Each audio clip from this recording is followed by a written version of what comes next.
Hi, everyone. So, I have a new product for you to go take a look at. This is with Pink Salt Wall. So, they're a source of pure Himalayan salt. I think we all kind of, have our salt lamps and everything, which I do have.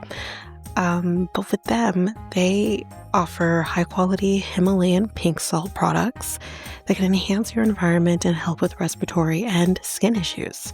Their collection includes Himalayan salt bricks, tiles, building blocks, licking salt blocks for your animals. That sounds interesting. Salt lamps and cooking plates, and much more. All their products are shipped directly from their factory in Pakistan and are available locally through their warehouse in Maryland, United States. So, yeah, if you're interested in taking part in that, you can go down to the show notes where you'll see a link to their website through me. So you're supporting them as well as supporting the podcast as well. So if you go to www.pinksaltwall.com/Tanika Thomas, that's all in caps, you can partake in these amazing products and again, support the podcast. Now it's enough of me. Let's head back to the podcast.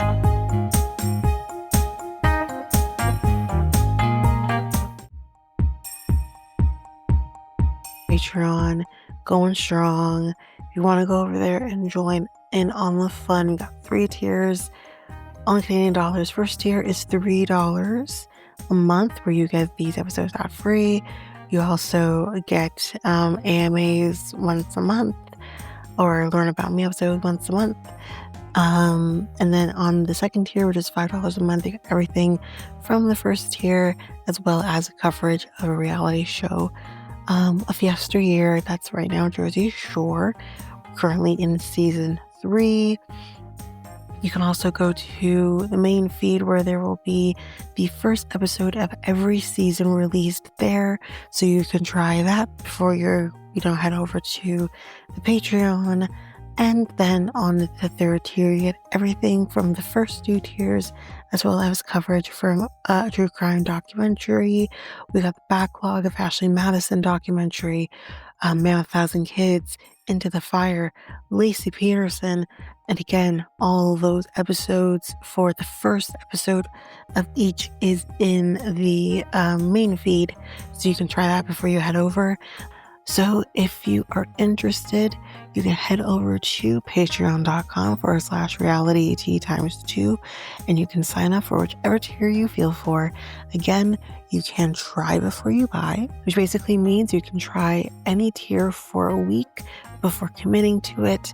Even if you are on other tier, if you are on tier 1 or the first tier and you want to go over to the second tier, you could still try that second tier for a week before committing to the upgrade. So again, that is at patreon.com/realityt ×2. And of course, the link is in the show notes, website, social media accounts. It's all available there.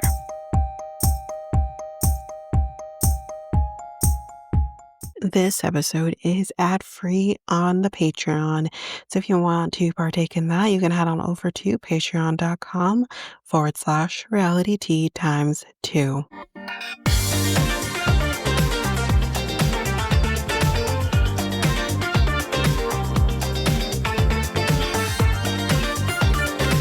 Welcome to Reality T ×2, the podcast where I discuss all the trash reality TV we love to hate. I'm Tanika, and today we're going to be doing a special episode talking about my thoughts and my feelings about something more in particular, what has to do with Welcome to Plathville. Now, the season ended last week. I'm a little later with this than I intended to be, but at the end of the day, it is what it is. So, mainly, I'm going to talk about a couple things. I think I'll talk about a couple different things to make the episode a little bit longer. But in particular, 2 things that I'm going to talk about is the Ethan of it all and the Lydia of it all. Lydia and Zack. Let's start with Ethan first because I'm not gonna rant and rave as much about that as I will be about Lydia and Zach. So Ethan wanting to kind of make this relationship work with what's her face? Can't remember her name. Um, like moving to Wisconsin without even like a plan. You guys aren't even together. And it was just like so awkward. I really truly think like, I don't know for sure, obviously, but it really does feel like there's something going on in his brain.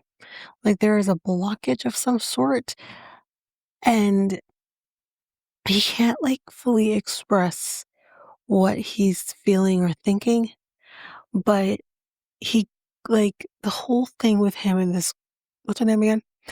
Um, it's just it was weird. She's so cold towards him, which is like I understand like from a woman's perspective, I've been here where you need to be cold to protect your heart because you don't want to divulge too much of your feelings. Um, get ahead of yourself and you get hurt in the process. I get it. Um, but at the same time, it's like you choose to still go on this trip to Montana, because originally you were supposed to be going anyways, and you go on this trip to Montana, and it's just awkward between the two of them. They're barely talking to each other, or sometime like he's trying to be a gentleman, I guess, and she's kind of like, "Oh, you're making me feel uncomfortable," or "Don't do this because like this is why." Like it was just like to me, it feels like she hates him, to put it lightly. It feels like she hates him and she doesn't want to be in this with him. So that's why I'm like, I go back to, so why did you go on this trip again? Like, if you really don't want to be in this relationship with him, which is your right, but then why are you with him now on this trip? So that was very weird for me.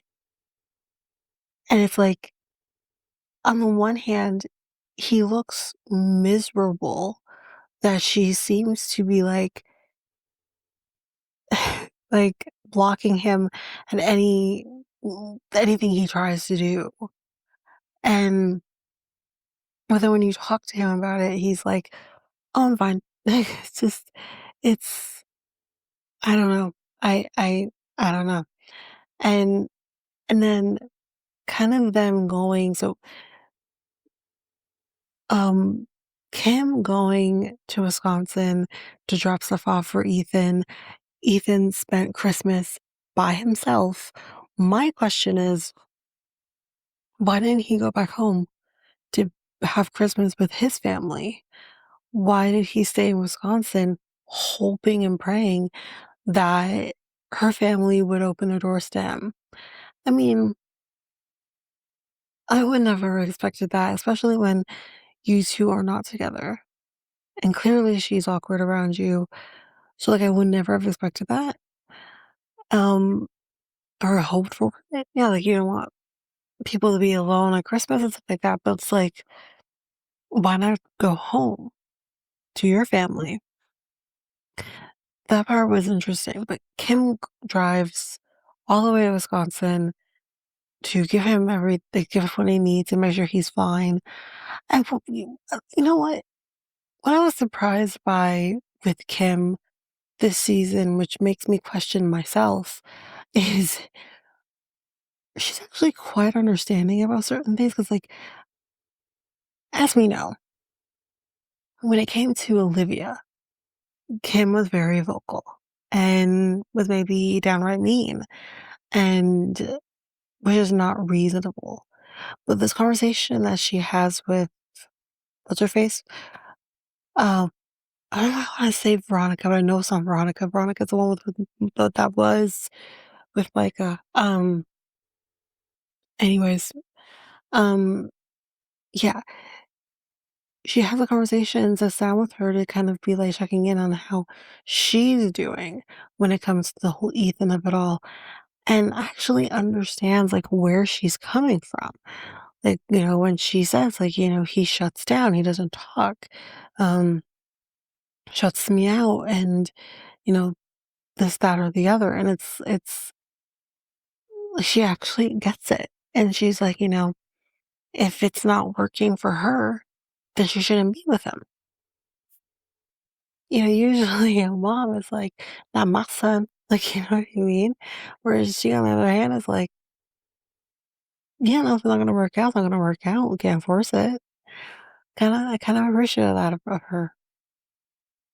And then what was interesting too, because we're gonna kind of transition, go back a little bit, but what I thought was interesting is despite the fact that we've seen a lot of coldness from her, up until this point, she doesn't want to talk to him. She doesn't. Well, she talks to him, but like you can just tell she does she hates it here, kind of thing.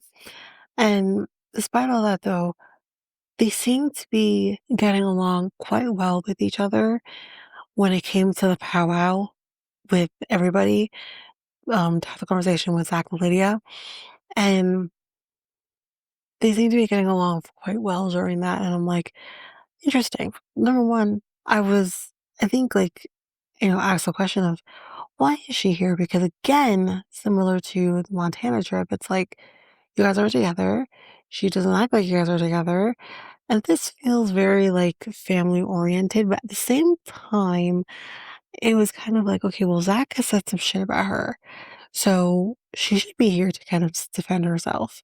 Spoiler alert, nothing's really said about that though, so we're gonna take a pause there and circle back in a second. Let's talk Zach and fucking Lydia. So here's my thing. This is the main reason I'm doing this episode. If I could wring that son of a bitch's neck, I would. Without going in prison, I would. Because he's a piece of shit. He inserts himself in everything because he's a goddamn narcissist and needs to be involved in everything and tell you where you're going wrong. It's fucking triggered me. The whole thing triggered me. Let me go backwards. So when Kim was heading back to Cairo, Lydia decided to go to Wisconsin from Montana. More on Montana in a second. Go there to take the drive with Kim. And she was also going to see Ethan. She was going to take the drive back with Kim. And it was during the drive was when we found out that Lydia had been saying things on the line about Joshua and that how Joshua's death was the reason that Kim and Barry got a divorce.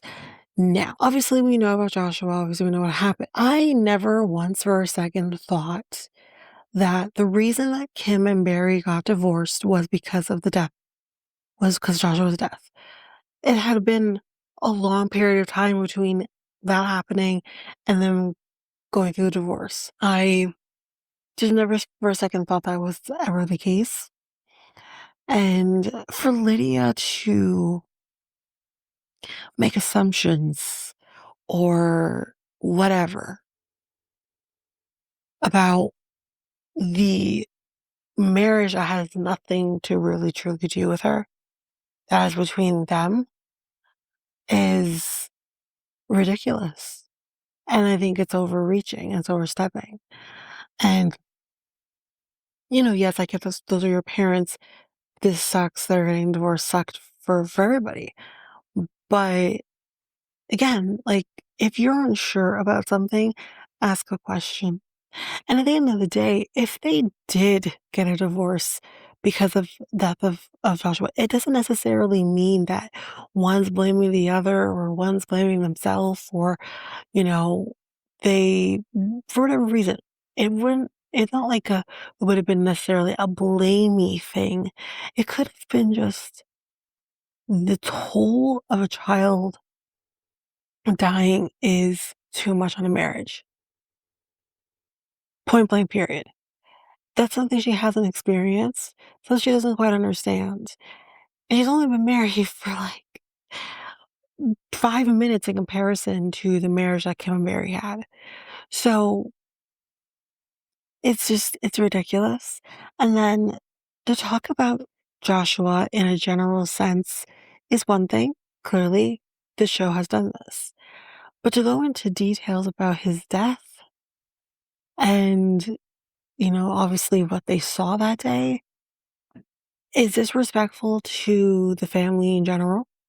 It's disrespectful to Kim and what she had to endure.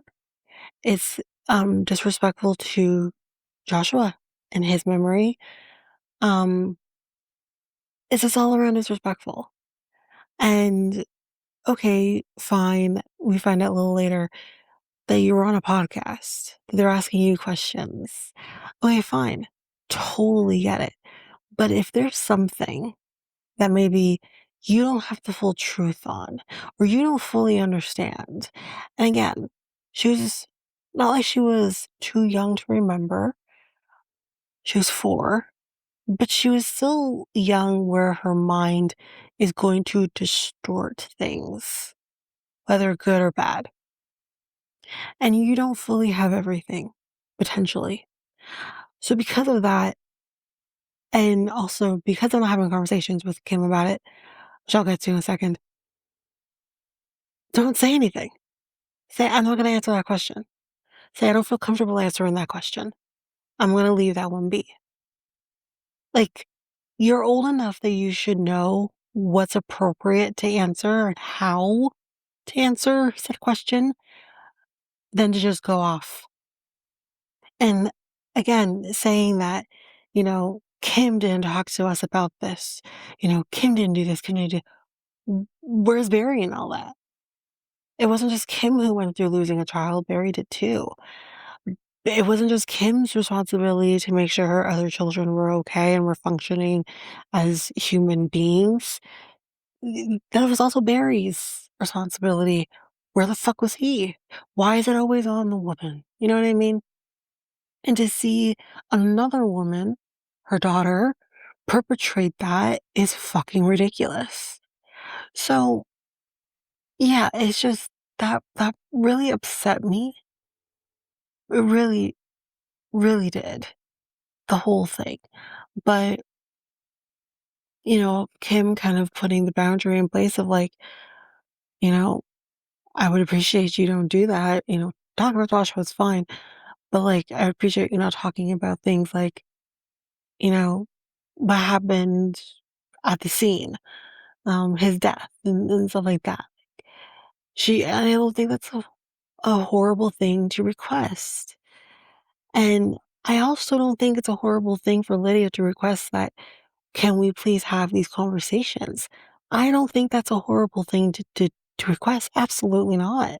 But what I do think is that, if you are having these feelings of no one talks about Joshua or your mom doesn't talk about him or whatever, okay, I hear her and I don't disagree with that's probably what's happening. But unless you've actually had that conversation with Kim and then Kim not actually take the initiative to have that conversation with you, then we can talk. But based on what I was seeing, what I was seeing and how I interpret it, it's like, I don't think she ever had that conversation with Kim about this is what I need from you as my mother. I don't think she did. She's put Kim on blast. I'm not saying she doesn't deserve it in terms of she's a horrible mother, but I think she's honestly trying though the best that she can. I think both her and Barry made some choice ass decisions when it came to raising their kids, but I think they're both trying to the best of their abilities. So yeah, that's where that goes. Then we start hearing some other bullshit. So I mentioned that both Lydia and Zach were in Montana visiting Mariah. Um, I believe Amber and I think another one of the sisters went up there as well. So they're all together. And I guess because, they got free will now, they're maybe playing certain games that maybe Zach and Lydia don't feel comfortable with. For example, that being like a adult type card game that, there's cleaner versions of, but there definitely is not so clean versions of. And they were uncomfortable with that, which is, again, your right to be uncomfortable about it. No one's denying you that. But here's the other part of it. They played what I believe was a similar game, or not the same game, with um, Isaac and his girlfriend. But they picked over some cards that they were uncomfortable with, which I think is fine. But then why do you need to make it a bigger deal than it is? If you don't feel comfortable answering a question, don't answer the question. Plain and simple. Instead, Zach and Lydia take it upon their holier than thou selves to basically be like, hey, maybe we shouldn't play certain games like this in front of the other kids. Like, we don't want them to be the devil, basically. Oh, maybe you girls shouldn't watch certain television shows because you're just inviting in, the devil, you know? And maybe, you shouldn't do, I don't know what else they said, but that's just, and it's like, these kids have been suppressed. They didn't even know what Spider-Man was up until a few years ago. And you want to just shove them right back into the box of which they have just left from? And Lydia Lydia's always been the way she is, and that's, you know what? It's fine. It is what it is.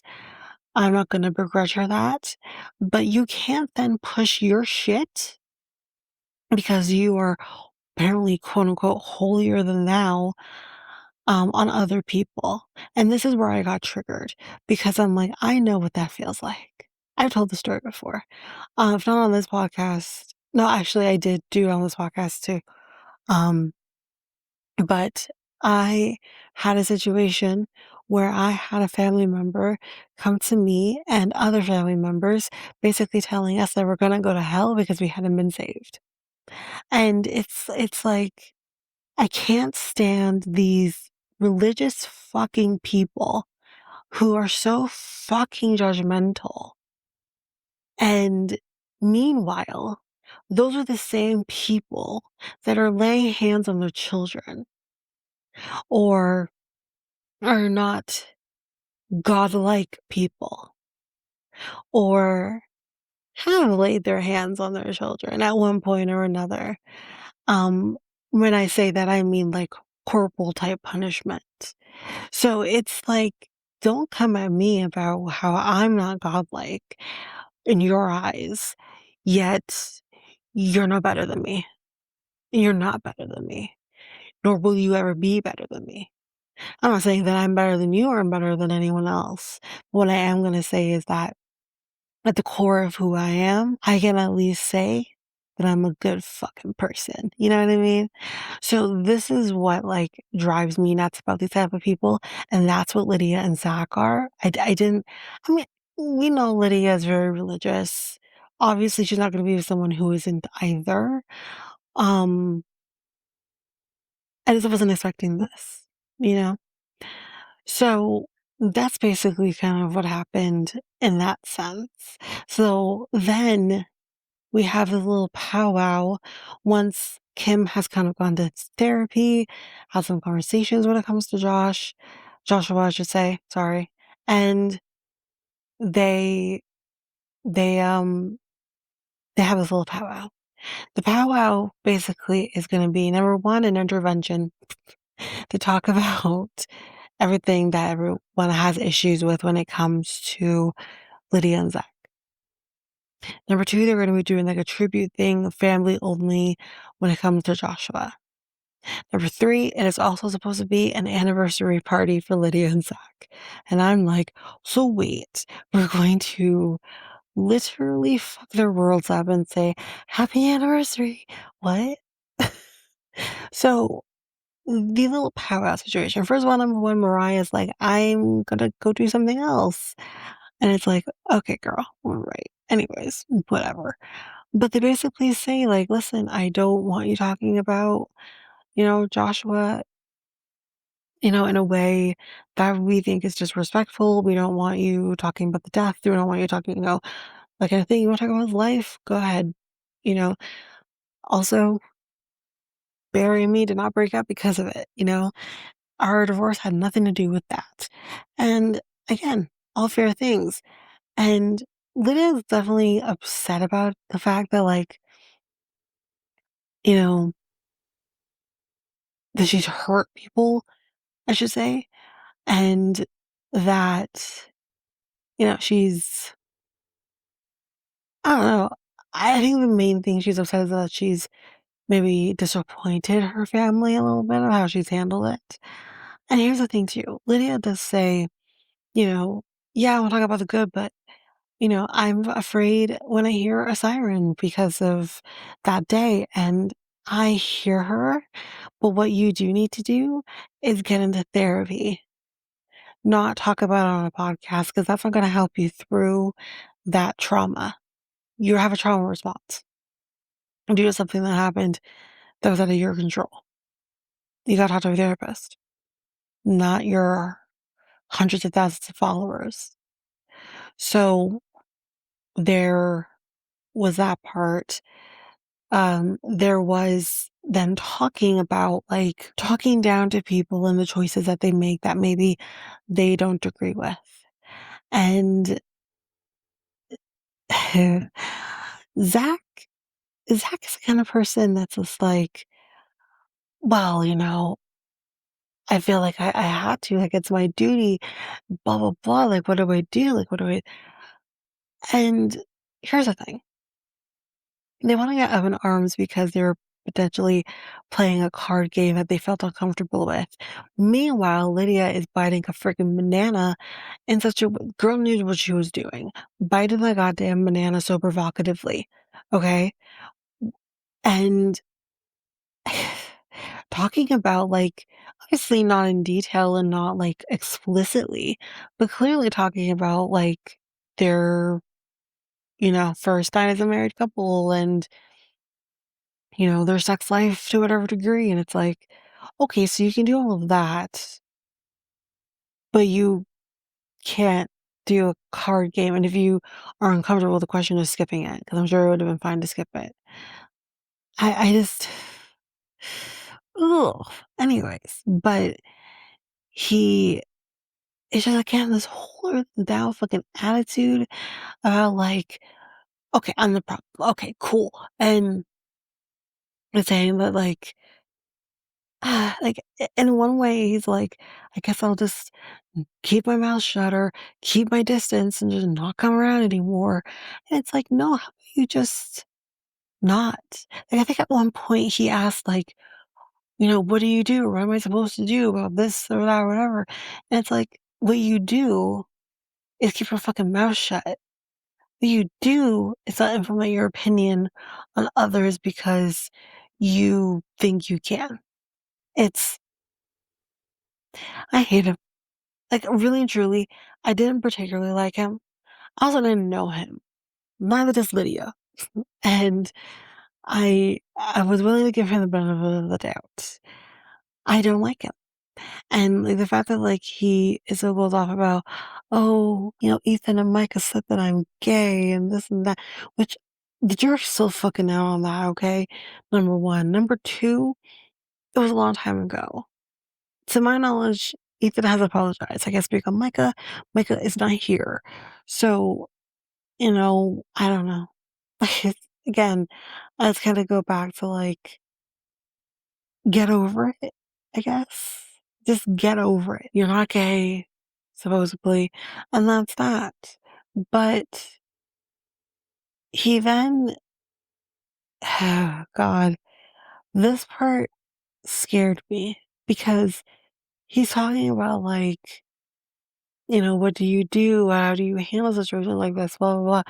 And Lydia chimes in and says her piece or whatever she thinks he's going to say or like whatever. And he basically just doesn't even skip a goddamn beat. He's just like, "Can you let me finish my thought, please? The fuck are you talking to? Listen, y'all, I would not be surprised if this man lays hands on her at some point. I will not be surprised if he actually hurts her, physically speaking. I, at the end of the day, my thoughts on this is like, I can't stand the fucking guy. He sucks badly. I think like she needs to get away from him and she needs to get away from him yesterday.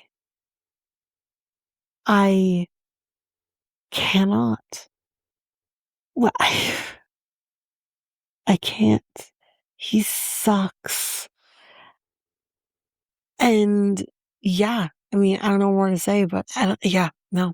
I think it's one thing Lydia seemed apologetic about her part when it came to things she was saying online about Joshua, but like that's the other thing too. He's just kind of like, oh, she's never had a chance to talk to Kim about these things, and it's just like, he's just really weighing on her, and she wants to be able to talk about these things, and Kim's never given her opportunity to talk about these things, and it's like, the fuck do you know? Really and truly. You're only going based off things that she's told you, which obviously it's her reality, but at the end of the day, there could be more to the story. And for him to just with his whole goddamn chest be like, oh, Kim didn't do this or Kim didn't do that. Motherfucker, get the fuck off of my screen, you stupid piece of shit. Godly my ass. He sucks. Ugh. Anyways, I don't think I have much more I need to say on Plathville. Just wanted to have this conversation, get this out. But yeah. I mean, next, guess we're heading into Last Resort. We're gonna start tackling the Last Resort episodes. But anyways, until then, y'all, that is it for me. And that is it for this episode. If you liked what you heard, bear with me because I have not done an outro for the podcast in quite some time. So bear with me here. So if you liked what you heard, you can go to any of your favorite podcast apps. You can follow, make sure you don't miss a single episode.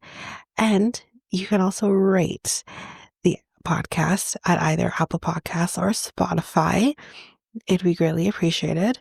As a reminder, any 5-star ratings that are given to the podcast or any comments that are given to the podcast will be read on the podcast, which I have done in the past. If you want to connect with the podcast through social media, you can find me at Facebook and Instagram at Reality T ×2. You can also find me at Twitter, TikTok, and Blue Sky at Reality ×2 Pod. I believe you can email me at realityt2@hotmail.com, and you can have any inquiries, anything like that, any ideas, any shows or episodes you want me to cover, you can definitely do that over there. And I am going back to our old website, and that is at solo.to/reality T ×2. There you can get any of the links to anything that I didn't mention here, any of the socials, website, email, all of that. It's all there for you. And we also have a new thing there where you can help support the podcast as well. It's called a tip jar. And you can tip whatever your heart's desire if you want to support the podcast, but don't want to necessarily support the podcast in going to Patreon, for example, or any of the links in any of the advertisements. You can do it there. But since we're on the topic of Patreon, you can head on over to patreon.com/reality tea times two, where there you can get access to even more than what I do here. There are 3 different tiers where you can get these shows ad free, as well as our next tier up where you would get um, another reality show that's being covered. So, we have Jersey Shore that's been getting covered. That's still being covered currently at the time of recording of this outro, but the future is bright with what's to come in the future, which I will be discussing, or I have discussed. I don't even know. And then also our next tier is a true crime tier as well. So you can definitely head over for that. But that is basically it. I will also just quickly mention here too, if you're interested in a different take of a podcast that I'm a part of, we do things a little differently. You can head on over to Next Take Podcast, where I usually drop bonus episodes here on this feed, but there you get a lot more. And that podcast is making changes. We're growing, doing new things, but you can definitely head on over there if you want to just hear a little bit different than what I do over here. So you can find that podcast over at our website, solo.to/next take podcast. And there we'll have all the links to your desire that will link you to any of your favorite podcast apps or YouTube, Spotify, Apple Podcasts, all of it. Social medias, it's all over there. But of course, you can still find that podcast at any of your favorite podcast apps. But that is it for this episode. We'll see you next time with another episode. Bye, everybody.